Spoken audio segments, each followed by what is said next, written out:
Thanks for joining with me today for a quick look at Sunday's passage, Mark chapter 14, verses 43 through 52. This is the dramatic scene of Jesus' arrest in the Garden of Gethsemane, and it gives us some insight for our own journey of following Jesus today. Imagine the setting. It's evening in a small enclosure filled with old-growth olive trees, lit only by the dim glow of a few flaming torches. Usually, Gethsemane is lush and secluded, a favorite place of repose for Jesus. That name means oil press, and it so reflects the binding pressure of this raw and uncomfortable moment. The scene is so intimate and frightening that we feel almost embarrassed to be onlookers. Yet, Mark compels us to step in. Let's consider some personalities and moments. We see the disciples, full of bluster one minute, sleep the next, and confused shame in the aftermath. Yes, Judas is here. His status as one of the 12 concentrates both surprise and heartbreak. He comes accompanied by a crowd of belligerent enforcers and religious leaders, pushing emotion to the extreme. Judas had arranged a signal to identify Jesus among the shadows. A kiss. This word is found twice in the passage. First, in the plotting and planning, the original word suggests simple courtesy. When the deed is done, however, Mark amps up to a word meaning a fervent kiss reserved to show deepest affection. This is a revolting kiss, turning a sign of intimacy and goodwill into a sign of infamy and death. Then there's Peter, attempting armed resistance. He impulsively draws a sword and strikes the servant of the high priest, cutting off his ear.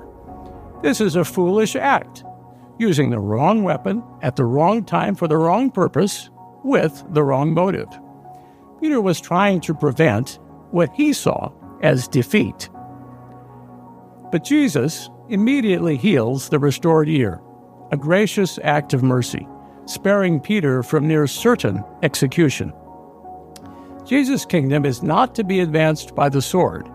We don't fight spiritual battles with physical weapons. This highlights a tough lesson for Jesus' followers. Christians are called to resist evil and submit to God, but knowing when, how, and where becomes the challenging task.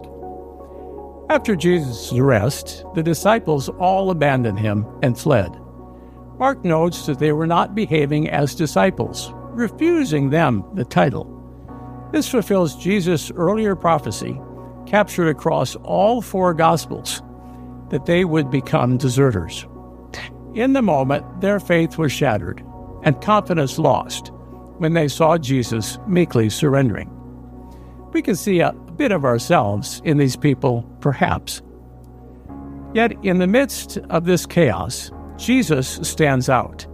He's the only calm, collected, unruffled person in the garden. He shows consummate peace.